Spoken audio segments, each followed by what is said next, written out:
ॐ नमः सिद्धेभ्यः।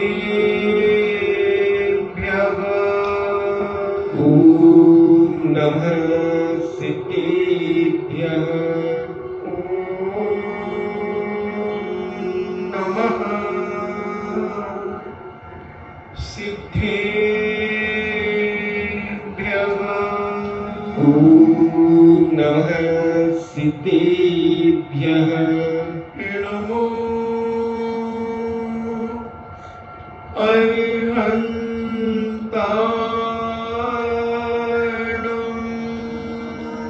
नमो अरिहन्ताणम्। नमो सिद्धाणम्। नमो सिद्धाणम्।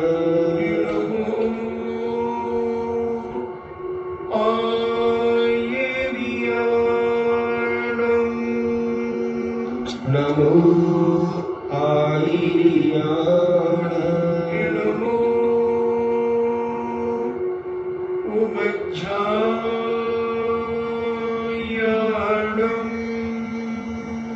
नमो उमज्झायाणम्। नमो लोये सब्बे सागुणम्। नमो मुनि सब्ब सागुणम्। पंच परमेष्टि भगवान की जय। अहिंसामयी वीतराग विश्व धर्म की जय।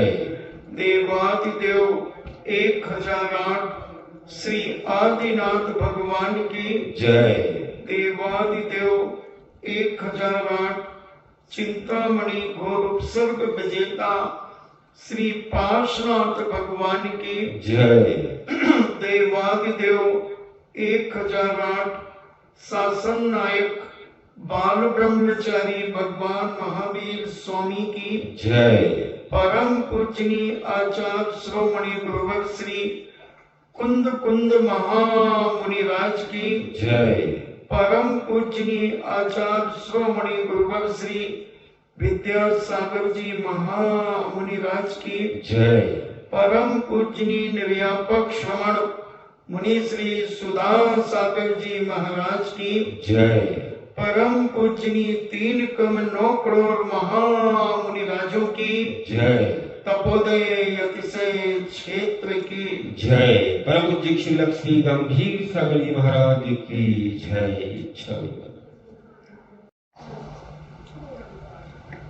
चर्चा चल रही है लोभ की, क्योंकि किसी चीज को समझने के लिए उसकी विपरीत चीजों को समझना बहुत आवश्यक होता है। स्वभाव में आने के लिए विभाव को समझना पड़ता है, और जब तक हम विभाव को नहीं समझेंगे तब तक हम स्वभाव को नहीं समझ सकते। उसी प्रकार गंदगी को समझे बिना हम अपनी शुद्धिकरण नहीं कर सकते। जब तक हमें गंदगी का ज्ञान नहीं होगा, अशुचिता का ज्ञान नहीं होगा, तब तक हम शुचिता को नहीं पहचान सकेंगे। इसलिए हमारे संत महंतों ने कहा कि कोई भी सतमार्ग बताने के पहले असत मार्ग भी उसे बताओ। जैसे पूज्य मांगतुंग स्वामी ने कहा कि हे भगवान, बहुत अच्छा हुआ कि मैंने दुनिया के रागी देसी आदि उन देवों को पहले देख लिया, और अगर उनको नहीं देखता और आपके पास सीधा आ जाता तो एक इच्छा होती कि उनको भी देख लो, उनको भी देख लो। तो उनको देख करके फिर जब आपको देखा तो पता चला कि सच्चा मार्ग और सच्चे आराध्य उपासक तो यही है। या फिर जिसने एक बार शुद्ध पवित्र जल पी लिया हो, फिर उसे खारा पानी अच्छा नहीं लगता। जैसे बिजोलिया के लोग कहते हैं कि बहुत बरसों तक हमने बांध का पानी पिया जो फ्लोराइड से युक्त था, हम फिटकरी घुमा घुमा करके पीते थे। अब उसके बाद में जो अभी साल 2 साल से पानी आ रहा है वो बहुत अच्छा आ रहा है। अगर पुनः वही पानी अब तुम्हें दिया जाए तो महाराज जी हम तो बिस्लरी बॉटल मंगा लेंगे, हम तो राहुल सेठिया के यहां से पानी की कैन बुलवा लेंगे, मगर अब हम वो पानी नहीं पिएंगे क्योंकि हमें समझ में आ गया। ऐसा ही जिसके अंदर ये लोभ तृष्णा रूपी कसाय जिसे समझ में आ जाती है, ये तृष्णा समझ में आ जाती है, लालच जिसे समझ में आ जाता है, ये बुरा समझ में आ जाता है कि ये चीजें बुरी हैं, अगर अंदर से समझ में आ जाए तो फिर वो दोबारा कभी उसे ग्रहण नहीं करता। जैसे अंजन चोर 7 व्यसनों में पारंगत था, ऐसा कोई भी व्यसन उसके सामने नहीं था जो वो न कर सके। शराब क्या, जुआ क्या, चोरी क्या, मांस क्या, शिकार क्या, परस्त्री गमन क्या, वेश्या गमन क्या, दुनिया का कोई भी ऐसा पाप किसी के बाप ने नहीं बनाया था जो उसने न किया। सब कुछ किया अंजन चोर ने, मगर जब उससे घृणा हो गई, ऐसी घृणा हो गई, ऐसी घृणा हो गई कि जब विद्या सिद्ध करने के बाद वह पहुंचा अकृत्रिम चैत्यालयों की वंदना के लिए जहां जिंदत्त सेठ थे, सेठ को देखकर नमस्कार करता है, मुनिराज को देखकर नमोस्तु करता है और विचार करता क्या मैं ये रूप नहीं पा सकता। महाराज से पूछता भगवान कि मैं ये आपका जैसा रूप नहीं पा सकता, क्या मैं अपने जीवन में इतनी शुचिता और पवित्रता नहीं ला सकता, क्या मैं शौच धर्म अपनी आत्मा में ग्रहण नहीं कर सकता। पूछते हैं पूज्य गुरुदेव कि हे अंजन, निरंजन बनने के पहले ये बता कि तूने अभी तक जो किया है वो अच्छा किया या बुरा किया, बस इतना सा बता दे। वो कहता है महा बुरा किया, महापाप किया, तो दोबारा करना है? नहीं, मर जाऊंगा मगर दोबारा अब शराब नहीं पीऊंगा, मर जाऊंगा दोबारा शिकार नहीं खेलूंगा। सारे एक एक व्यसन को उसने गिना दिया, एक एक व्यसन को गिना दिया। बस महाराज ने कहते आ गया शौच धर्म, अब बनने लगी तेरी आत्मा की पर्याय ये शौच धर्म, और आत्मा की पर्याय जिसका धर्म बन जाए बंधुओं, फिर उसे दुनिया की कोई ताकत बिगाड़ नहीं सकती। अंजन चोर ने जब सारा संकल्प अपने जीवन में किया और इतनी दृढ़ता के साथ किया कि चाहे मेरी बोटी बोटी क्यों ना कर दी जाए तो भी दोबारा इन पापों को अपनी जिंदगी में नहीं करूंगा। घृणा हो गई तृष्णा से, पाप से, चोरी से, सब कुछ से घृणा हो गई और एक सज्जन इंसान बना। जो शैतान था वो इंसान बना, इंसान से भगवान बन गया। भले उनको आज अंजन चोर के नाम से जाने जाते हैं, मगर आज वो अनंत अनंत सिद्ध परमेश्वरों के साथ उस सिद्ध शिला के ऊपर विराजित है। कहा भी है जो कम में सूरा सो धम में सूरा, जो कर्म कर सकता है वही धर्म कर सकता है, मगर उन कर्मों से घृणा हो जाए एक बार, उन कर्मों से एक बार ग्लानि पैदा हो जाए कि मैं जैन कुल में जन्म लेकर मैंने चोरियां की, मंदिर की चोरी की, मैंने मंदिर के कार्य में छल कपट किया। ओहो, घृणा से भर गया। मैंने शराब पी ली।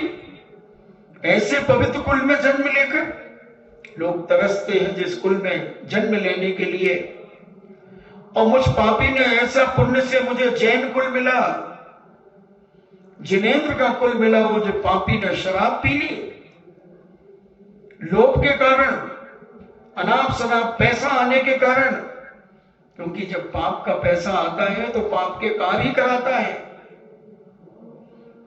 पाप के कार्य कराता है। और जब घृणा से भर जाता है आदमी,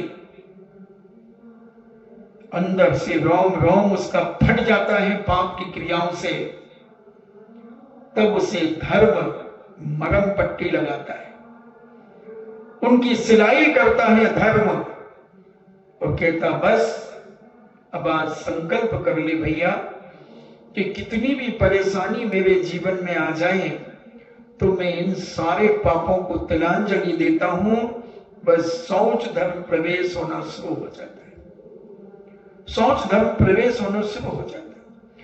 कहीं लाना नहीं है, शौच धर्म तुम्हारे अंदर है, मगर उसको पापों ने दबा दिया है। पाप के कार्यों ने तुम्हारे शौच धर्म को इतना दबा दिया है कि उसको सांस लेना भी मुश्किल हो रहा है, सांस लेना मुश्किल हो रहा है। किसी किसी के अंदर तो अंदर ही अंदर घुट रहा है, जैसे किसी के कान बंद कर दिए जाए, नाक बंद कर दी जाए और मुंह में कपड़ा बांध दिया जाए तो वो घुटता है। ऐसे ही शौच धर्म तुम्हारे अंदर भी घुट रहा है, क्योंकि तुम्हारी तृष्णाओं ने, तुम्हारे लालच ने, तुम्हारे विष्णु ने, तुम्हारी इच्छाओं ने, तुम्हारी लोलुपताओं ने उस शौच धर्म को चारों तरफ से बांध दिया है। वो जीवित तो है, जीवित है, श्वासें गिन रहा है, और अगर तुम अपने ऊपर से, उसके ऊपर से ये सारे पाप के अत्याचार उठाना शुरू कर दो तो वो जीवित तो है, श्वास अच्छी लेने लगेगा और अपना बल का प्रदर्शन करना शुरू कर देगा। जैसे जो बड़े बड़े बॉडी बिल्डर्स होते हैं, वेट लिफ्टर होते हैं, और जब कंपटीशन में उतरते हैं, जब 200 पाउंड 300 पाउंड का जर्क लेकर के वो अपना प्रदर्शन दिखाते हैं, उनसे आगे आने वाला और वेट डलवाता, उसमें और वजन डलवाता, और फिर जर्क लेकर के उठाता है, मगर जब नहीं उठता राड तक लूम जाती है, जिसे आप कहते हैं, झुक जाती है राड जिसके ऊपर वो वेट पड़ा हुआ है, मगर वो कोशिश करता है कि इसको उठा करके एक बार गुड लिफ्ट तो कर दो। 1 सेकंड की बात होती है, मगर इतना वजन हो जाता है कि उसकी दम घुटने की स्थिति में आता, सांस फूलने लगती है, और 1 इंच नीचे उठा पाता है और छोड़ देता है, छोड़ देता है। फिर घूमता है, फिर हाथों की एक्सरसाइज करता है, कहीं यूं हाथ चलाता है, कमर चटकाता है, कुछ करता है, और फिर उठाने का प्रयास करता है। 4-6 इंच जमीन से ऊपर उठा पाता है, और लोग उनके कोच शाबाश शाबाश गुड, और उसको तो पोटी हो जाती है, छोड़ देता है फट से। फिर उसका वेट कम कर दिया जाता है, जो वेट की प्लेटें होती हैं, प्लेटें कम कर दी जाती है, और जब कम की जाती हैं तो वह उठा करके एक जर्क दे देता है, और वहां से गुड लिफ्ट की आवाज आ जाती है, क्योंकि उसमें सांस भी नहीं फूली। उसी प्रकार तुम्हारा शौच धर्म अंदर से दब गया है बंधुओं, कुचल गया है तुम्हारे अत्याचारों पापों से। वो भी कह रहा है बहुत हो गया भैया, इतने उच्च कुल में जन्म लेकर तुमने इतने अत्याचार किए, मैं सोच भी नहीं सकता था कि तुम मांस खा जाओगे, तुम शहद खा जाओगे, तुम ना जाने इस मुंह में क्या क्या डाल करके मेरी जिंदगी की, जीवन की लीला समाप्त कर दोगे। मगर ध्यान रखना, तुम कितने भी पाप करो, मैं कहीं ना कहीं बैठा रहूंगा। आज नहीं कल मुझे मौका मिलेगा निकलने का। अगर तुम भव्य हो, अगर तुम भव्य हो, तो एक न एक दिन मैं सोच तुम्हारे अंदर प्रकट करके रहूंगा।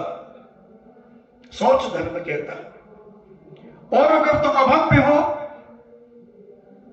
तो मैं मर जाऊंगा अंदर ही अंदर, घुट जाऊंगा मैं अंदर ही अंदर।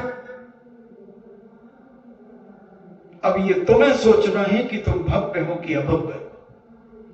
अगर भव्य हो तो तुम नियम से एक न एक दिन इस पवित्र महान उत्तम सोच धर्म को तुम अपनी आत्मा की पर्याय बनाओगे।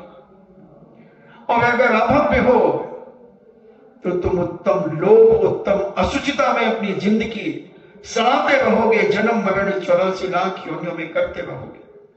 दुनिया के अत्याचार करते रहोगे। माता पिता की उपेक्षा करोगे। माता पिता का कहना नहीं मानोगे। माता पिता की आज्ञा का उल्लंघन करोगे, उनका मजाक उड़ाओगे और अपनी बात उनसे मनवाओगे, उन्हें धमकी दोगे। रो करके, धो करके तुम उनसे अपनी बात मनवा लोगे। और सज्जनता और धर्मात्मा अगर तुम्हारी आत्मा में प्रकट हो चुकी है तो तुम कितनी भी बुरी परिस्थिति आ जाए तुम्हारे जीवन के सामने, तुम कभी माता पिता की आज्ञा का उल्लंघन नहीं करोगे। जो तुम्हारी मां कहेगी, जो तुम्हारे पिता कहेंगे, तुम उसको जी कहोगे कि हां ठीक है, मैं करूंगा, मैं करूंगा। गलत को गलत स्वीकार करोगे, बहस नहीं करोगे उनसे, उनकी बात का उल्लंघन नहीं करोगे, उनकी बात को काटोगे नहीं। जो उन्होंने कहा ठीक है। एक सच्चे बेटे की, एक सच्ची बेटी का कर्तव्य होता है कि माता पिता की आज्ञा का कभी उल्लंघन नहीं करना। और ऐसे ही धीरे धीरे धर्म के क्षेत्र में वह बढ़ता हुआ देव सास गुरु की आज्ञा का उल्लंघन नहीं करता। और देव सास गुरु की आज्ञा का जो उल्लंघन नहीं करता, वही तो सच्चा सपूत माना जाता है। उसी की अंतरात्मा में ये पवित्र सोच धर्म प्रकट हो जाता है। बंधुओं, ऐसा सोच धर्म हर व्यक्ति के अंदर बैठा है। जो जो भव्य उनके अंदर बैठा है। प्रकट करना तुम्हारा कर्तव्य है। तुम्हारा कार्य है कि तुम उसे कैसे प्रकट करो, ये तुम्हें सोचना है। जो गलत है उसके ऊपर से कचरा हटाओ, कचरा हटाओ। जैसे जब आंधी और तूफान चलता है, आंगन इतना साफ सुथरा होता है, मगर जब उसके ऊपर धूल, मिट्टी और कचरा और फूल बिखर जाते हैं और कितना गंदा लगने लगता है। और जब धीरे धीरे मालन बाई उसको साफ कर देती है तो वो बहुत सुंदर लगने लगता है। ऐसे ही तुम बहुत सुंदर थे जन्म से, बहुत जन्म से बहुत सुंदर थे, क्योंकि उस समय तुम ज्यादा तृष्णालु नहीं थे, ज्यादा लोभी नहीं थे, ज्यादा दुनिया के पाप में लिप्त नहीं थे। मगर जैसे जैसे तुम्हारे हाथ में पैसा आया, चोरी से आया, कोई का सामान चुरा करके तुमने बेच करके पैसा आ गया, उससे पाप करना शुरू कर दिया। अब पाप उस सोच के ऊपर लिप्त होता गया, होता गया, होता गया। अब तुमने इतना उसके ऊपर बोझ डाल दिया कि सोच धर्म की श्वास चल रही है, घुट रहा है अंदर ही अंदर, अंदर ही अंदर घुट रहा है, अपने आप को प्रकट करने के लिए, अपने आप को दिखाने के लिए। मगर तुम पापी उसके ऊपर इतने पाप बिछा चुके हो कि वो बेचारा बस श्वास ले पा रहा है कहीं कोई छिद्र के माध्यम से, छिद्र के माध्यम से सोच धर्म श्वास में जी रहा है, क्योंकि ऊपर से संपूर्ण जीवन में तुमने पाप का लेप अपने ऊपर कर लिया है। पाप का लेप हटाने के लिए तुम्हें उस पाप को समझना पड़ेगा कि पाप क्या है। और ये पाप जब तुम समझोगे, जो मैं 3-4 दिन से इन पापों की व्याख्या कर रहा हूं, और जिस दिन ये तुम समझ लोगे उसी दिन तुम अपने ऊपर का झाड़ू लगा दोगे। और जब कचरा साफ हो जाएगा तो भैया शौच धर्म तुम्हारी आत्मा की पर्याय बन जाएगा। आत्मा की पर्याय बन जाएगा। तुम्हारे रग रग में स्वच्छता आ जाएगी, पवित्रता आ जाएगी, स्वच्छता आ जाएगी, प्राणी मात्र का हित करने का भाव आ जाएगा। कभी किसी की वस्तु उठाने में तुम्हें हाथ कांप जाएंगे कि मैं दूसरों की वस्तु कैसे उठा लूं। चोरी का पाप लगेगा तुम्हारे अंदर। तुम जानते हो, किसी की पड़ी हुई, रखी हुई, गुमी हुई, बिना दी हुई वस्तु चोरी है। कहीं भी रखी हो, अगर तुम उसे उठाते हो तो वो चोरी। क्यों उठाई तुमने? तुम्हारी थी क्या? तुम्हारी नहीं थी और तुमने उठाई है, वही चोरी। और तुमने उठा करके बेच दिया उसे, अब वो पैसे अपने जेब में रख लिए, महाचोरी हो गए, तुम अब डाकू हो गए। और ये पाप तुमने अपनी आत्मा को ऊपर लाद दिए हैं, अब ये हटाना शुरू करो। तो ऐसे हटते हटते ये शौच धर्म आएगा।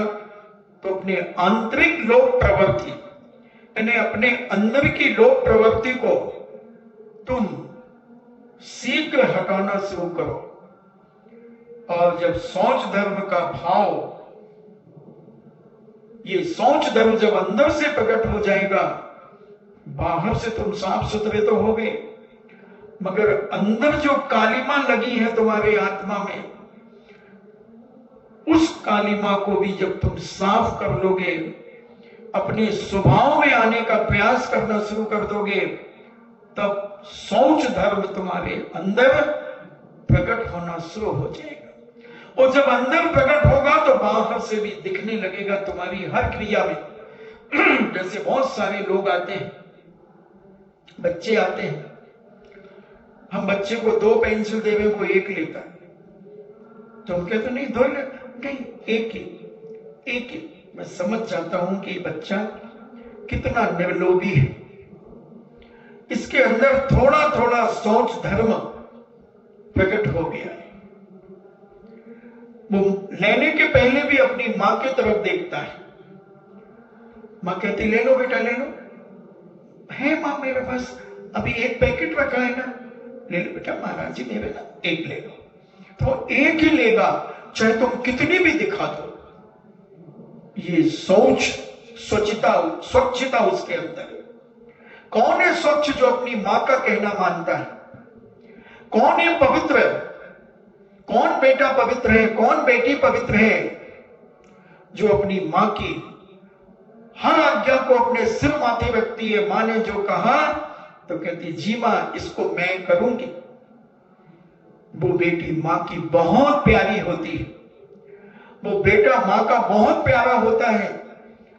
जो बेटी बचपन से ही माता पिता की आज्ञा में अपने जीवन को जीना शुरू कर देती है, वह बेटियां बड़ी होकर के बहुत बड़ा एक रूप पा जाती है, एक पद पा जाती है। तो ऐसी सुचिता हम अपने जीवन में धारण करें, और जब यह सुचिता हमारे अंदर जागृत होगी, तब ये सारी धन आदि वस्तुओं में ये मेरा है, ये तेरा है, ये भेदभाव भी अंदर से खत्म हो जाएगा। और बुद्धि ही सर्व संकटों में मनुष्य को गिराती है। ये तेरे मेरे की बुद्धि जहां आ जाती है, वही अच्छे अच्छे साधु संत भी धड़ाम से नीचे गिर जाते हैं। इतने ऊपर चढ़ने वाले, जैसे 7-14 राजू, ये पूरा 3 लोक है ऊंचाई में, 7 राजू चढ़ गए। मान लो बीच सेंटर में है अपन अभी, इसके ऊपर 7 राजू हैं, और 7 राजू ये है। और गुणस्थानों की अपेक्षा देखें तो 7 गुणस्थान होते हैं अभी पंचम काल में, और 7 गुणस्थान उसके ऊपर होते हैं। तो 7वें गुणस्थान से भी अगर तेरी मेरी हमारे अंदर आ गई, राग द्वेष कसाय हमारे अंदर आ गए, तो धड़ाम से नीचे गिरेंगे, धड़ाम से नीचे गिरेंगे। इसलिए इससे बचना, इन अभिलाषाओं से, इन इच्छाओं से बच करके इन संकटों को मत बुलाना अपने अंदर, और इस ममत्व हृदय से जो दूर कर देता है वह व्यक्ति शौच धर्म अपनी आत्मा में प्रकट कर लेता है बंधुओं। इसलिए ऐसे शौच धर्म की हम बार बार इच्छा करते हैं और अपनी निंदा और गर्हा करते हैं, अपने कार्यों की निंदा करते हैं, अपने आप को पापी कहते हैं, अपने आप को दुराचारी कहते हैं, अपने आप को मायावी कहते हैं, अपने आप को लोभी कहते हैं, अपने आप को जड़ बुद्धि कहते हैं, अज्ञानी कहते हैं, बड़े बड़े गणधर परमेश की जैसी भव्य आत्मा।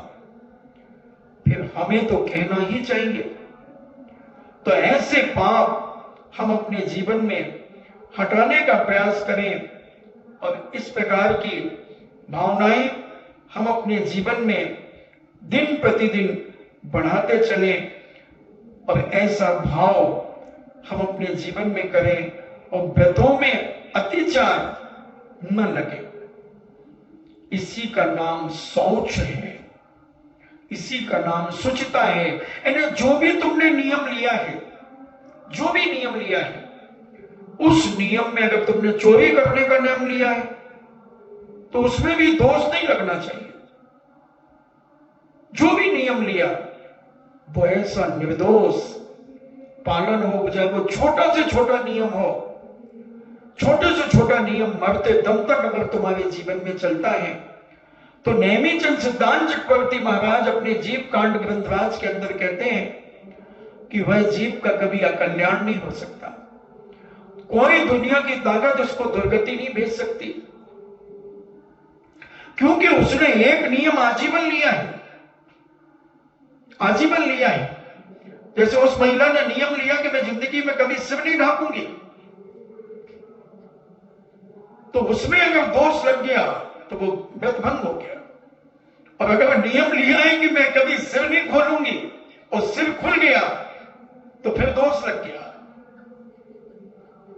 हाँ, मेरे को क्या है, मेरा प्रवचन तो यही बैठे बैठे बनता है, मुझे कहीं ढूंढने नहीं जाना पड़ता, कोई किताबें नहीं पलटाना पड़ती मुझे।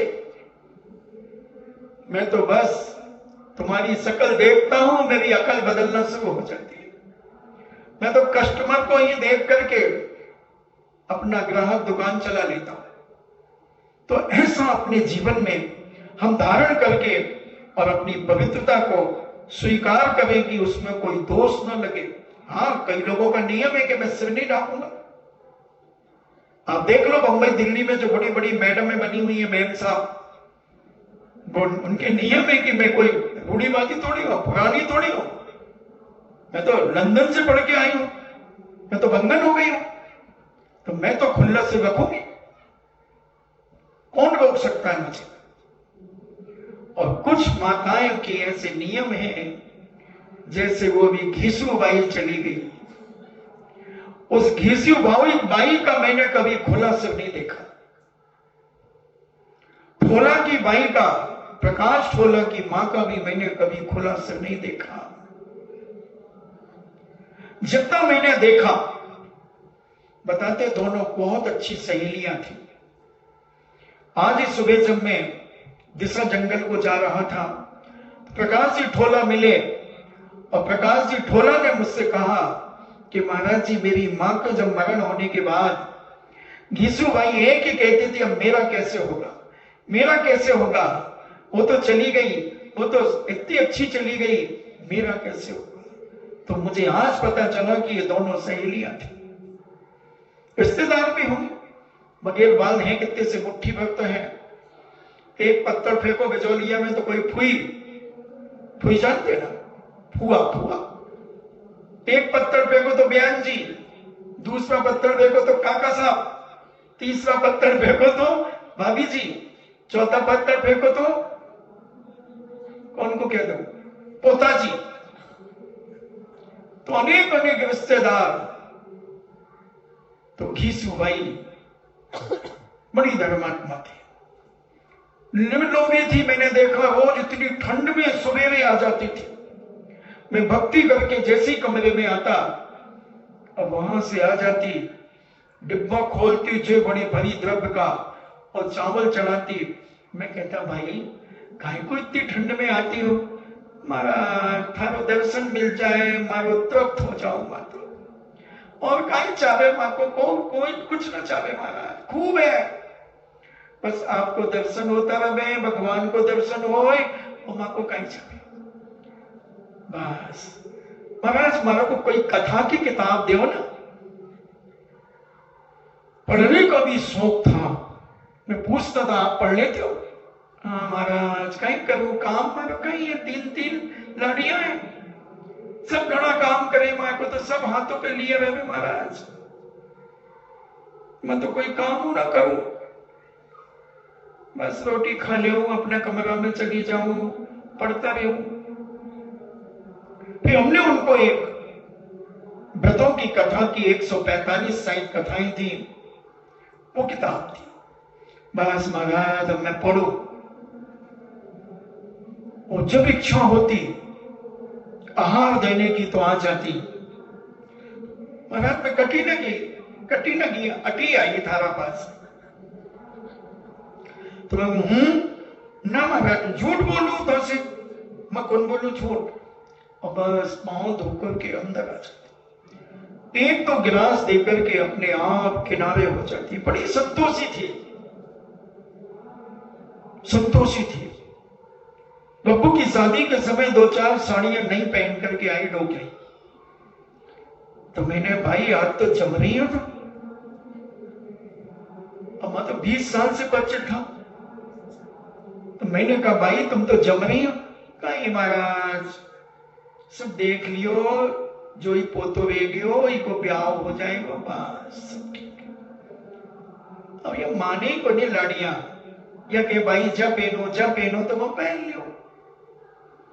इतनी सहज और सरल निर्लोभता, लोभता तो कुछ थी नहीं उनको। अब ये जितनी भी बुजुर्ग माताएं यहाँ की मरण को प्राप्त हुई, जिनको मैं अच्छे से जानता हूं, सभी बड़ी शांत परिणामी थी और स्वाभिमानी बहुत बड़ी थी।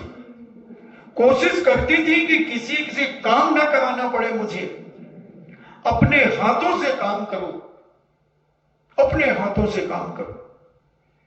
ठोला की बाई बताते अपने हाथ से अपना चाय बना लेती थी, अपने कपड़े धोती थी अपने हाथों से। आज ही बता रहे थे प्रकाश जी मुझे कि महाराज जी सब काम वो अपने हाथों से करते थे। और आज की ये नई नई बहुएं, सुनो बहुएं सुनो, और नई नई बहुएं तो विचार करें कि कोई दूसरा कर दे तो मां को तो ठाठ, ये अपना स्वाभिमान ही नहीं समझती, गरिमा ही नहीं समझती अपनी।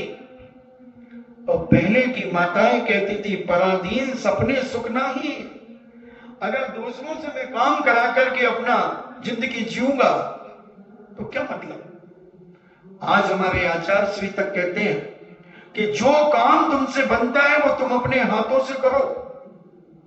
हमने देखा जब मैं पूज्य श्री के 2012 में दर्शन करने के लिए रामटेक जी गया, तो सुबह सुबह जब पहले तो सुबह पहुंचा 9 बजे करीब, दूसरे दिन सुबह जब गुरु भक्ति की बात आई या शाम को ही गुरु भक्ति की बात आई, तो मुनि महाराज अपने हाथों से अपने बैठने का पाटा लेके जा रहे। मैंने कहा ये क्या, मैंने फौरन पीछे बाजू में दबाई और 2 पाटे एक हाथ से और 2 पाटे एक हाथ से, वैसे छोटे छोटे पाटे होते ना जैसे तुम्हारे चौके में होते हैं, उन 4 पाटों को मैंने लिया। हमने कहा महाराज जी पीछे लगाइए, बिछाए। बोले नहीं हम लोग अपने हाथ से ही करते हैं। आचार्य श्री कहते हैं कि अपने हाथ से जो काम करना वो अपने हाथ से करो जो कर सकते हो। तो ये बहुत बड़ा एक बहुमान और स्वाभिमान होता है और अपने आप में एक संतोष रहता है बंधुओं, एक पवित्रता रहती है कि मैंने अपने हाथ से ये कार्य किया है, ये पूर्णतः शुद्ध है, ये पूर्णतः पवित्र है। और हम तो एक रुमाल भी मंगाना होगा, मम्मी जी कौन से कमरे में हो, मैं बेटा ऊपर हूं, अब जी प्लीज नीचे आओ ना, हमारे कमरे में से वो रुमाल दे दो ना, मैं नीचे खड़ी हूं। भारी लाट साबन, भारी लाड़ी। आप देखना ये होता है घरों में। मम्मी ऊपर आ रही हो क्या? हाँ। क्यों? मम्मी एक जग पानी ले आना ना। तेरी नौकर हो गई वो मम्मी। तुझे मम्मी की सेवा करना चाहिए, मगर मम्मी से सेवा करा रही है। वाह वाह ठाठ, बारी महारानी। क्या महारानी बनकर के आज की महिलाएं और पुरानी माताएं हमारी कितनी गरिमापूर्ण थी, क्या महिमावान थी। किसी का सहारा भी नहीं लेना चाहती थी, सहारा लेना नहीं चाहती थी। ये कहलाता संतोष धन। संतोष धन। और अपने आप में इतनी तृप्त थी। अभी वो एक गोदा की दादी भी, वो भी बहुत शांत है, बहुत शांत है। उसको भी मैंने 20 साल से देखा। मेरा तू तो बहुत खतरनाक है। और वह मेरा आहार चलते चलते, मैं आहार के बाद उन्हें आशीर्वाद दे के आया और भोजन करते करते उनको पहले से सो गया। बहुत पुण्य चाहिए बंधु अपना अंत सुधारने के लिए, बहुत पुण्य चाहिए। अभी हम इतना जाते हैं और जब अंत पता नहीं चलता कि किसका कैसा बिगड़ जाए। अब वो बाई तो अभी जब इधर आई थी एक आध हफ्ते पहले, माला नजर नीचे थी, उन्होंने कहा छामी करो, आंख ऐसे ऊपर उठाई, माला फेंक रही थी, उंगली चल रही थी और आंखों से ही झुका करके पुनः सिर नीचे कर लिया और माला चल रही थी। दिन भर उंगलियां चलती थी, दिन भर चलती थी। यही बंधु सरलता का प्रतीक है, यही सदगति का प्रतीक है। जीवन भर का निचोड़ अगर शांतिपूर्ण मरण हो जाता है तो जीवन में शिखर चढ़ाने के बराबर हो जाता है। त्याग परिग्रह का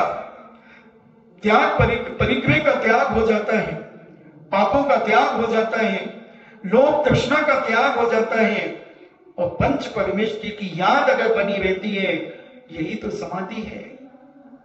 आदि व्याधि उपाधि से परे समाधि होती है बंधुओं। बस संबोधन करने वाला व्यक्ति अच्छा मिल जाए, स्वाभिमान अपना जगाने वाला मिल जाए। और ये स्वाभिमान एक समय नहीं जागता, ये जन्म से ही स्वाभिमान रहता है। जन्म से ही परिणामों में इतनी निर्मलता और पवित्रता रहती है और अपना काम स्वयं करने की ताकत जिसके हाथ में होती है। स्वयं जितना स्वयं कर सकते हो उतना करना ही चाहिए। एक एक व्यक्ति को करना चाहिए। महाराज जी हम तो अपनी सासू से करा लेते, मेरी सासू तो बहुत अच्छी है, वो सब कर देती। वो कहती तू तो थाक की, मुकर ले, हट, जगह जगह में थाक जाए था, जा जा जा जा मुकर ले। और जितना काम करोगे उतना तुम्हारे जीवन में स्वस्थता का प्रतीक रहेगा, आनंद रहेगा। इसलिए जितना काम करो मगर अच्छे मन से करो, स्वाभिमान के साथ करो। और ऐसा व्यक्ति संतोषी होता है, सोचता से युक्त होता है और अपने जीवन को पवित्रता से भरा होता है। मन में पवित्रता, वचन में पवित्रता, काय में पवित्रता। और ऐसी पवित्रता जब होती है तो व्यक्ति अपनी गति प्रगति की ओर ले जाता है। और ये पवित्रता अगर नहीं होती, गंदगी उसके दिल और दिमाग में होती है, तो उसकी गति दुर्गति की ओर ले जाती है। गति तो चली रही है, बस दो उपसर्ग लग गया, दुर्गति हो गई। उपसर्ग लग गया, प्रगति हो गई। और ये सब हमारे पास है हम दुर्गति चाहें तो दुर्गति कर सकते हैं, प्रगति चाहें तो प्रगति कर सकते हैं, सदगति चाहें तो सदगति कर सकते हैं। तो अपने आप का स्वाभिमान जगाओ। आज लोगों के पास स्वाभिमान नहीं है, अभिमान है। स्वाभिमान और अभिमान में बहुत अंतर होता है बंधुओं। स्वाभिमान को समझें, बहुमान को समझें, और वो तभी आएगा जब तुम शौच धर्म अपने जीवन में प्रकट करोगे। तृष्णा लोभ जब तुम्हारा कम होगा, लालच तुम्हारी कम होगी, तब तुम इस शौच धर्म को अपने जीवन में प्रकट कर पाओगे। और यह प्रकटता को प्राप्त लोभ दूर करना ही शौच है। जितनी जल्दी अपने अंदर से लोभ को समाप्त कर दो, वही शौच है, और वही शौच धर्म तुम्हारे जीवन में आनंददायी होगा। समस्त पदार्थों में तथा अपने सुखादि में जो पूर्ण संतोष धारण करना ही गौरव है। जो है उसमें संतोष रखो, जितना है उसमें संतोष रखो, यही शौच है। तृष्णा मत करो। हमारे पास तो 100 साड़ियां है महाराज जी, तो संतोष रखो ना 100 में। कम है क्या 100? 3 साढ़े 3 महीने चलेगी। एक चतुर्मास में रोज बदलोगी तो फिर दूसरे चतुर्मास की जब स्थापना होगी, शीतकालीन वाचना शुरू होगी, तब वो साड़ी का नंबर आएगा जो स्थापना में पहनी थी। संतोष रखो। एक उदाहरण दे रहा हूं, हर चीज में लगाओ।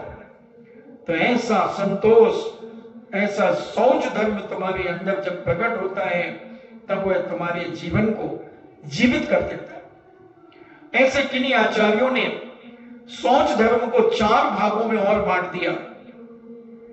मूलाचार प्रदीप के अंदर जीवित का लोभ, जीवित का लोभ, जीवित का लोभ, कि जीवित का लोभ, जो जो जीवित है उनका क्या होगा? अरे क्या होगा? जो होगा होगा, तुम क्यों चिंता कर रहे हो? वो अपना पुण्य लेकर के जब जन्म हुआ था तो बेटा हाथ खोल के आया था कि मुट्ठी बंद करके आया था? बताओ, तुमने तो खूब जन्म दिए होंगे। कैसे आया था? मुट्ठी बंद करके ना। वो अपना पुण्य साथ में लेके आया। तुम कौन होते हो उसका भविष्य बनाने वाले? तुम तो एक मैनेजमेंट करने वाले व्यक्ति हो। उसका पुण्य है, वो मुट्ठी बांध करके लाया है पुण्य अपने जीवन में। इसलिए तुम जीवित का लोभ मत करो। क्या होगा इसका भविष्य? ये ज्यादा पढ़ा लिखा नहीं है, थोड़ा सीधा भी है महाराज जी, इसमें ज्यादा दांव पेच नहीं आते हैं, तो इसका क्या होगा? अरे दांव पेच तो सबको आते हैं। मौका तो मिलने तो कुश्ती लड़ने का।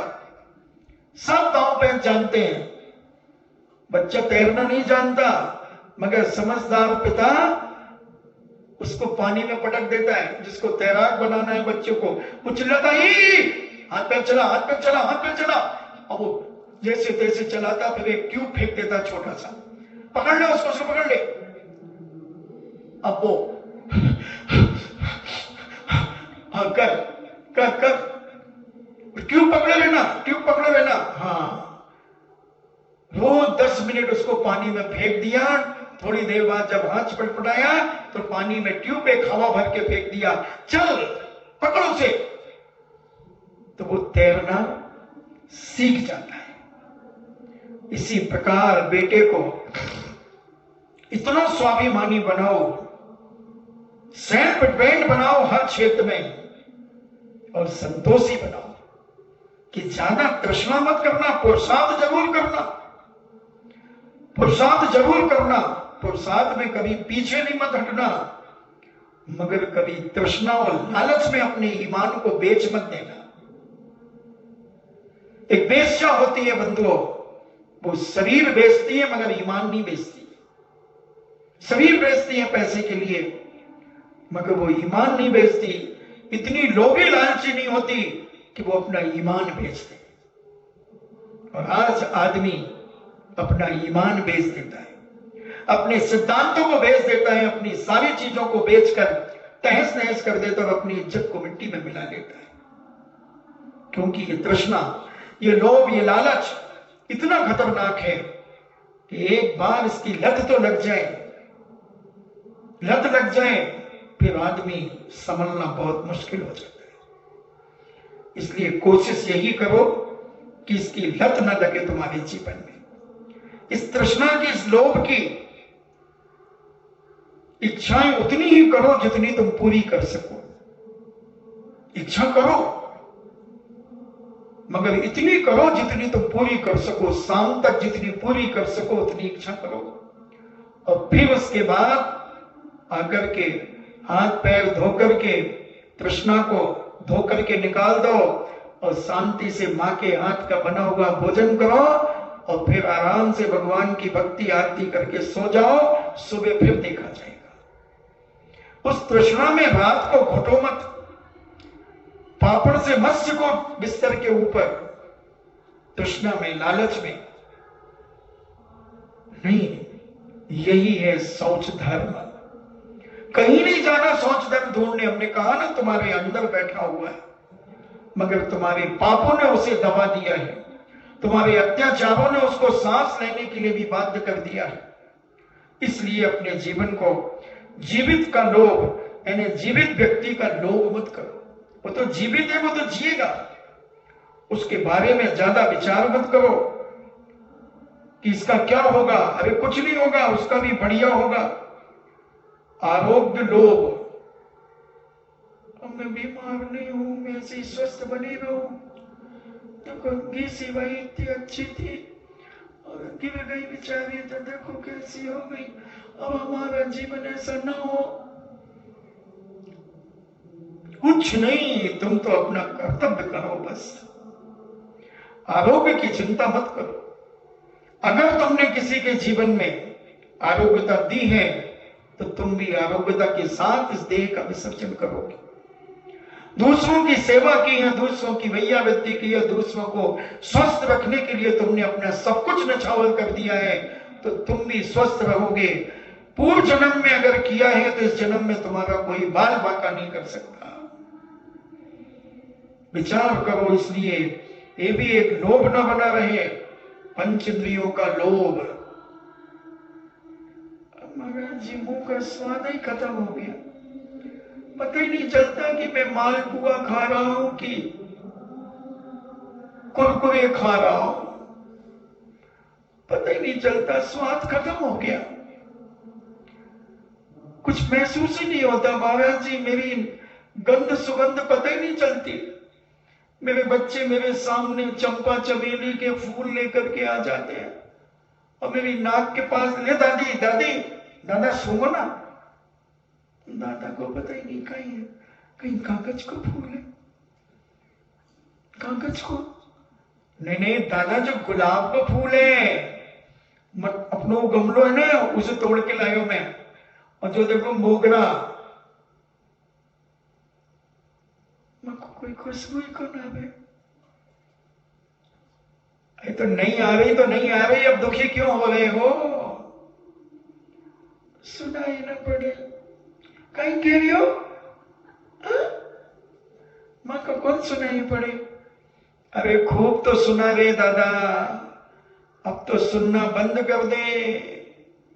अम्मा को देखे ही कौन सी लाड़ी, बड़ी लाड़ी आई है? कौन सी लाड़ी? हाँ बाबूजी मैं हूं। अब की को नाम ले लो, अभी कोई फंस जाए। हाँ बड़ी आफत है, नाम तो कोई ना पुराने नाम ले तो सब फंस जाए कहीं ना कहीं से। तू डोगो मगर देखे कौन लाड़ी, कहीं देखो बेटा, बाबूजी वो नहीं, ऐसे क्यों कर रहे हो? खूब तो देखा तुमने। वो भी रोने लगी उसके साथ में। बस इंद्री लोलुपी हो गई, चक्षु इंद्री के लोलुपी हो गए। अब नहीं दिखता, अरे नहीं दिखता, जिंदगी भर खूब देखा, अब अपने आप को देख, अंदर की आंखों से देख, बाहर का देखना बंद हो गया। कोई बात नहीं, अपनी आंखें अंदर, यह है सुचिता। अंदर से देखना शुरू करो, अंदर देखना शुरू करो, मैं कौन हूं, कहां से आया था, क्या मेरा कर्तव्य है। इस संसार में क्या अनादि काल से डुल रहा हूं तो क्या अनंत काल तक डुलता रहूंगा? नहीं, अब ये सारी मोह माया छोड़ना है। नहीं दिख रहा आंखों से, कोई बात नहीं, अब मैं अपने अंदर के आत्मा के स्वरूप को देखूंगा। कान से सुनाई नहीं पड़ रहा तो जो मैंने गुरुओं के प्रवचन सुने हैं उनको मैं अंदर ही अंदर गुनगुनाऊंगा। देखते हैं इंद्रिय लोभ कैसे होता है। स्वाद खत्म हो गया, क्या स्वाद खत्म हो गया? खूब स्वाद लिए, खूब स्वाद लिए। अब तो ये जैसे तैसे गड्ढा भरना है, चलो डालो जो कुछ हो और अपना पेट भरो और अपना अरन सिद्ध करो। अरन सिद्ध साऊ पार के लगाऊ, नाम जपू तेरा काम होए मेरा। ऐसी भावना भाव बंधु। क्या है कान, क्या है आंख, क्या है नाक, क्या है मुंह? कुछ नहीं, सब कर लिया समय पर, क्या नहीं किया। अब उनकी शक्तियां छीन हो गई, कोई बात नहीं, बाहर से छीन हुई है, अंदर से जो सुना है उसको रखा है अंदर। अंदर की आंखों से देखो, आवाज आएगी, आवाज आएगी, गुरु का एक एक शब्द तुम्हें ध्यान आएगा। सांसों की टूटी माला अपने हुए पराए, गुरुदेव के वचन रह रह के याद आए। तो जो साधु संतों के प्रवचन सुनते हैं उनके अंत समय का मानते, जब चारों तरफ से बीमारियां घेर लेती हैं, जब चारों तरफ से अपने दुश्मन हो जाते हैं, जब चारों तरफ से लोग अपन से मुंह मोड़ लेते हैं, तब वो स्वयं का किया हुआ पुण्य, पुरुषार्थ और स्वाभिमान तुम्हारे काम आता है। स्वयं की ताकत स्वयं को काम आती है। आप देखें, जब हमारे बड़े बड़े साधक समाधियां लेते हैं और आचार्य श्री के सानिध्य में जब समाधि लेते हैं, महाराज सुनाई नहीं पड़ता, बस आचार्य कहते नहीं सुनना, बाहर का सुनना ही नहीं। बहुत अच्छा हो गया, बाहर का सुनना बंद हो गया, बहुत बढ़िया, अंदर से सुनो, अंदर का सुनो। खूब क्लासें अटेंड की है ना तुमने, मेरी क्लासों में बैठे हो ना? हाँ महाराज जी बैठा हूं। सुनो उनको, याद करो। करता हूं महाराज, पास हो गए, परीक्षा में पास।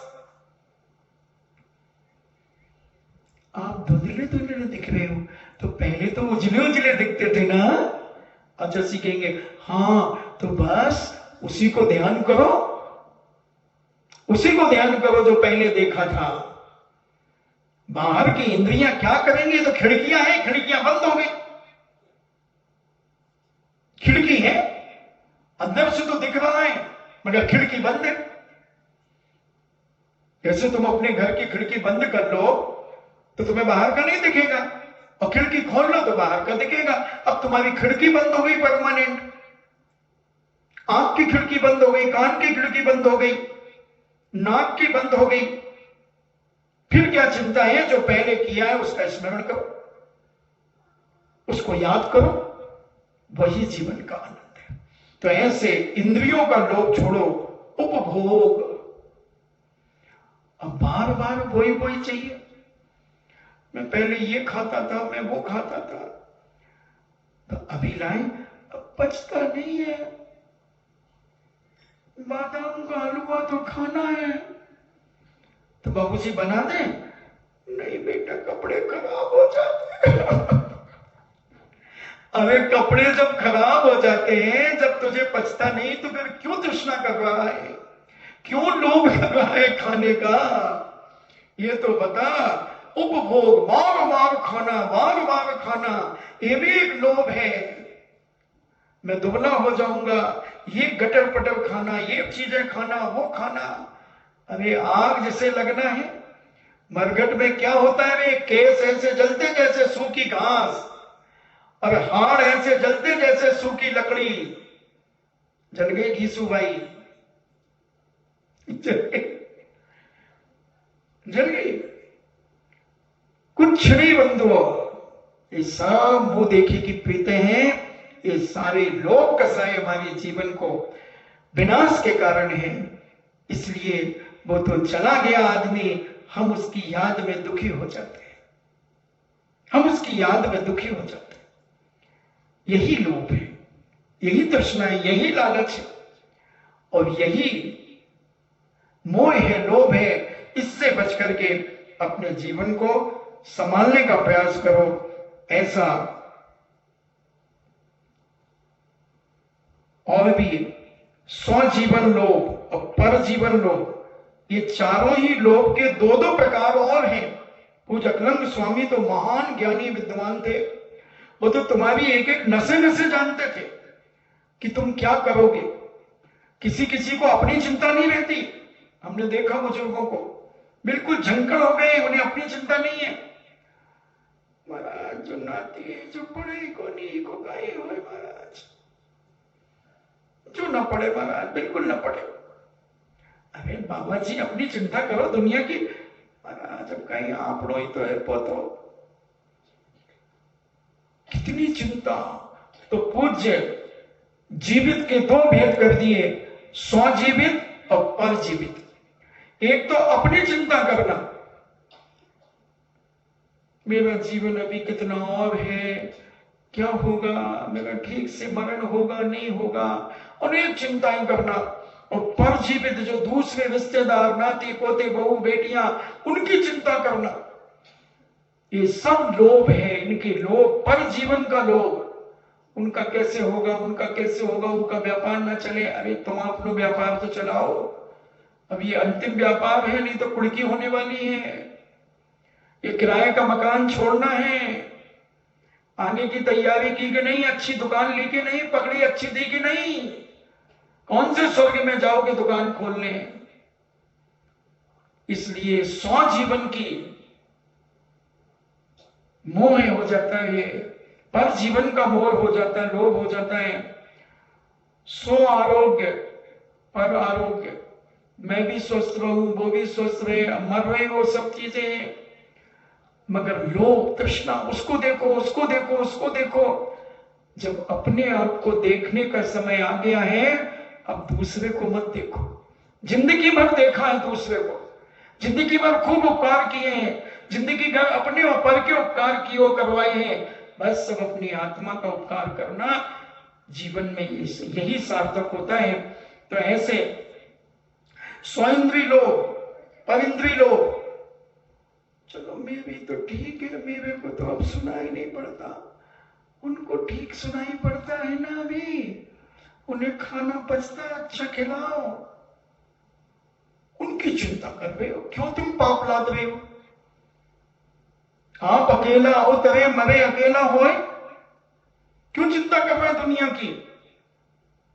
तो ये स्वयं स्वस्थ रहे। दूसरा इंद्रिय लोभ, स्वइंद्रिय लोभ और परिंद्रिय लोभ, और उसके बाद स्व उपभोग और पर उपभोग, दूसरों के भोगों की चिंता करना, उन्हें मिल रहा कि नहीं मिल रहा, खाना पीना आदि, ये सब सोच धर्म में बट्टा है। अगर तुम सोच धर्म अपने जीवन में चाहते हो तो सारे तरफ की तृष्णाएं, लोभ, माया सब छोड़ो, केवल अपने आप को पहचानने का प्रयास करो। ऐसा पूज्य अकलंग स्वामी अपने राजवार्तिक ग्रंथ राज के अंदर कहते हैं। अपने जीवन आदि की आकांक्षाएं साफ छोड़ करके ये चार प्रकार की लोभ की निर्वृत्ति, इनका लक्षण वाला जो सोच धर्म है वही है, ऐसा जानना चाहिए। तो ये सब चिंताएं छोड़ो। जैसे जैसे उम्र बढ़ती जाए वैसे वैसे दुनिया से मोह कम करते चले जाओ, दुनिया की चिंताएं कम करते चले जाओ। कम से कम 60 के बाद तो सबकी चिंताएं छोड़ना शुरू कर देना चाहिए। बस अपनी स्वयं की चिंता की मैं किस प्रकार से समाधि पूर्वक मरण करूंगा, किस प्रकार से मैं हल्का होकर के इस देह का विसर्जन करूंगा। हो गए 60 साल, सब खड़े कर दिए अपने अपने पैरों पर, सब बहुएं आ गई, बेटे हो गए, सब कुछ हो गए, नाती पोते हो गए, अब क्या लेना देना है? क्या इसी में उलझे रहेंगे, इसी में अपनी जिंदगी खराब कर देंगे? क्या इसी के लिए हम पैदा हुए थे?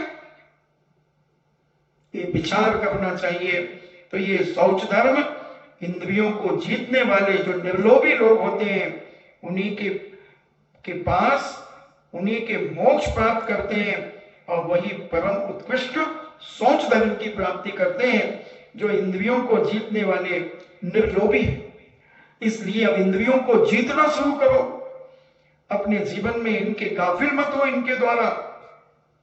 और जिनका हृदय काम वासना में लगा हुआ है उनको सोच धर्म की प्राप्ति कभी नहीं होती, कभी नहीं होती। ऐसा मूलाचार प्रदीप में पूज्य सकल कीर्ति महाराज कहते हैं।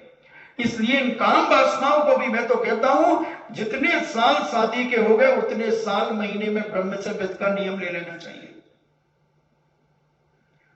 10 साल हो गए तो 1 महीने में 10 दिन का ब्रह्मचर्य, 1 तारीख से 10 तारीख तक।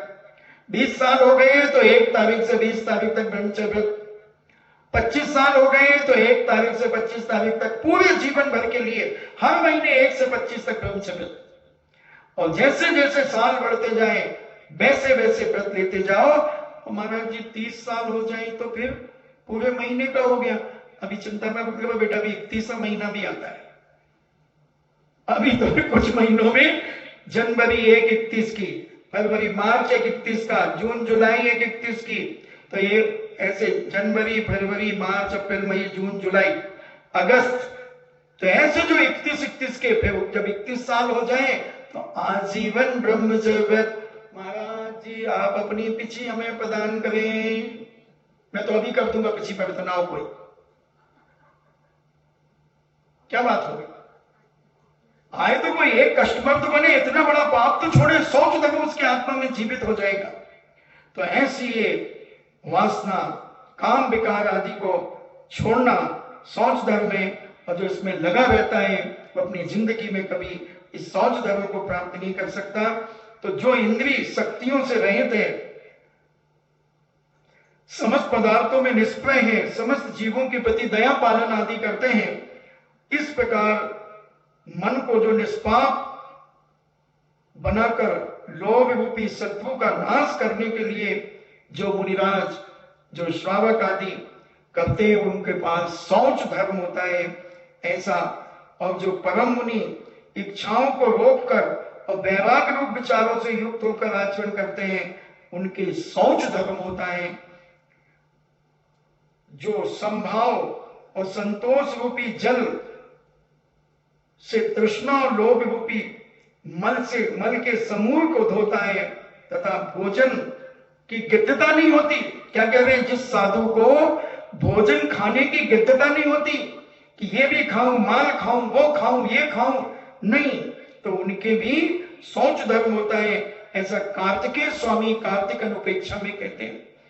तो ये संभाव अपने शांति से जैसा मिला, शांति से पेट भर के आ गए, न तृष्णा और न लोभ, इन सब से रहित होकर के जो साधु संत ग्रस्त अपने जीवन में इस प्रकार के कार्य करते हैं, वह सोच धर्म को अधिकारी होते हैं।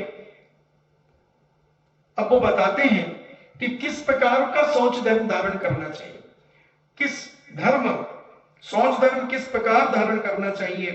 तो लोभ करने पर पुण्य रहित मनुष्य को द्रव्य नहीं मिलता। जो लोभ तृष्णा बहुत करते हो पुण्य नहीं होता, तो उन्हें कोई चीज नहीं मिलती ऐसी। और लोभ नहीं करने पर भी पुण्यवान को धन की प्राप्ति होती है। ऐसे बहुत सारे हैं जिनकी तृष्णा नहीं है, अपने समय पे दुकान खोलते हैं, समय पे दुकान बंद करते हैं, मगर इतनी चलती है कि वो तृप्त रहते हैं। और कई तो 12 बजे रात तक खोलेंगे, सवेरे 4 बजे 5 बजे से फिर खोल लेंगे, फिर भी उनके पास धन नहीं आता। इसलिए सब चीजें पुण्य से प्राप्त होती हैं। इसलिए धन की प्राप्ति में आसक्ति का कारण नहीं, परंतु पुण्य ही कारण है। धन बढ़ने में आसक्ति से कुछ नहीं होता। पुण्य बढ़ाओ, जितना पुण्य होगा तो मिट्टी छुओगे सोना होगा। ऐसा विचार कर लोभ का त्याग करना चाहिए। इस लोक में मैंने अनंत बार धन प्राप्त किया है, अतः अनंत बार ग्रहण कर त्यागा हुआ है। इस धन के विषय में आश्चर्यचकित होना व्यर्थ है। इस लोक और परलोक में यह लोभ अनेक दोषों को उत्पन्न करने वाला है। ऐसा समझकर लोभ कसाय पर विजय प्राप्त करना चाहिए। ऐसा पूज्य भगवती आराधना ग्रंथ राज के अंदर शिवकोटि महाराज लगभग 1900-2000 वर्ष पहले इस बात की घोषणा करते हैं। तो ऐसे शुचि आचार वाले के गुण और लोभ के अपने जीवन में गुण विचारों पर विचार करें कि शौच धर्म धारण करना चाहिए। इससे हमारे जीवन में बहुत सारे फायदे होते हैं। शुचि आचार वाले जो निर्लोभी व्यक्ति का इस लोक में और सर्वलोक में सम्मान होता है। जो व्यक्ति निर्लोभी होता है उसकी हर जगह इज्जत होती है, और जो लोभी होता है, पापों में लिप्त रहता है, उसकी हर जगह बेइज्जती होती है। वो कितने भी अच्छे काम करे उसको कभी सम्मान नहीं मिलता, क्योंकि उसकी दृष्टि में दोष है, उसके अंदर पाप विद्यमान है। तो ऐसे पाप से हम बच करके, लोभ से हट करके अपने जीवन में इस शौच धर्म को धारण करें, तभी हमारे जीवन में लोग विश्वास करेंगे और इस विश्वास के माध्यम से हमें लोगों से सम्मान प्राप्त होगा। इसलिए विश्वास आदि समस्त आश्रय इसी शौच धर्म से प्राप्त होते हैं। निर्लोभी को तीनों लोकों में उत्पन्न होने वाली महालक्ष्मी प्राप्त होती है। अब देखो, भगवान ने जैसे जैसे लोभ को छोड़ा और जैसे केवल ज्ञान हुआ तो 225 कमल उनके चरणों के नीचे आके समोसरण लग गया। और आदमी जब तक धन को पकड़े रहता है उसका धन नहीं बढ़ता, और किसे मालूम है उसे कि उसके पास धन है। धनवान तो वो जब कहलाता है जब वो दान देना शुरू करता है, जब वो त्याग करना शुरू करता है, लोभ प्रवृत्ति कम करता है, तभी उसको मान सम्मान की प्राप्ति होती है। उसका यश 3 लोक में फैल जाता है और मोक्ष लक्ष्मी स्वयं ही उसे वरण कर लेती है। ऐसा ये शौच धर्म निर्लोभी के शरीर पर मुकुट आदि होने पर भी पाप बंद नहीं होता। जो लोभी नहीं है, जो निर्लोभी है, उनके शरीर पर चाहे मुकुट भी लगा दो तो भी उन्हें पाप बंद नहीं होता, क्योंकि वो उसमें आसक्त है ही नहीं, उनकी इच्छा ही नहीं है। जैसे कई बुजुर्ग होते ना, उन्हें कितने अच्छे कपड़े पहना तो वो कहते कहीं भाई मत भाई तन ढाकनो मारो तो मौत गई वही थोड़ी थोड़ी भी अब जाए। अब कहीं कपड़ों, कहीं बनारसी साड़ी भाई, कहीं कांजीवरम की साड़ी मारो कहीं माँ को तो तन ढाकनो। तो ऐसे व्यक्ति को कितने अच्छे कपड़े पहना दो उनको कोई आकर्षण नहीं होता, क्योंकि उनकी इच्छाएं कम होती चली जा रही हैं। ऐसा व्यक्ति अपने जीवन में पाप बंद नहीं करता। संतुष्ट मनुष्य चाहे दरिद्र हो तो भी उसको सम्मान वृत्ति प्राप्त होती है। जो मध्यम वर्गीय है और संतोष अगर व्रत उसके पास है तो भी लोग उसे संतोष व्यक्ति होने के कारण लोग उसका सम्मान करते हैं, बहुमान करते हैं। संतोष व्यक्ति से ही समाधान व्यक्ति रहती है और द्रव्य के अधीन नहीं रहता, ऐसा पूज्य धबला में कहते हैं।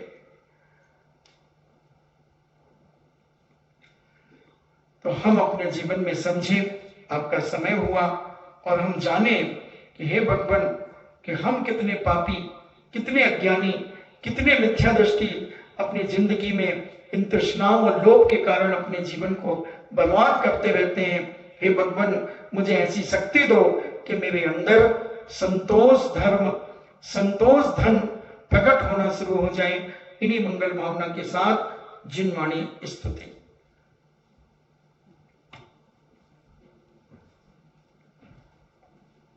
वीर हिमाचल तेन किसी गुरु गौतम के मुख कुंड डरी है,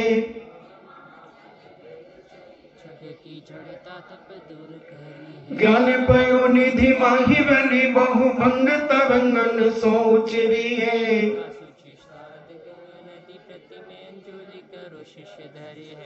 या जग मंदिर में अनिवार्य अज्ञान अंधेर क्षय हो अति भारी, तो किस भांति पदारथ पाति कहाँ रहते रहते अभिचारी।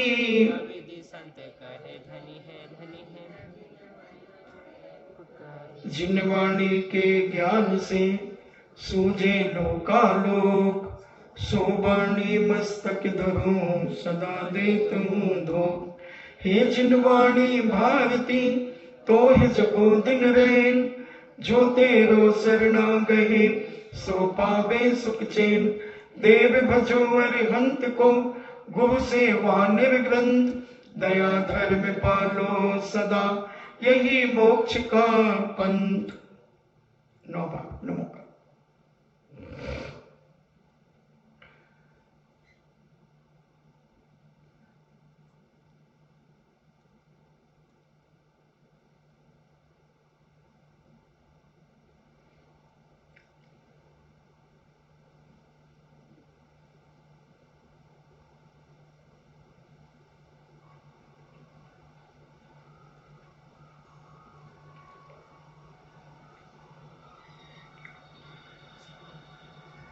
परम पूजनी द्वादशांग जिनवाणी माता की जय। सुत देवता, जयवंत सुत देवता, जयवंत सुत देवता, जयवंत जैनम जेतु शासनम, वंदे विद्यासागरं जैनम जेतु शासनम, वंदे विद्यासागरं जैनम जेतु शासनम। वंदे विद्यासागरं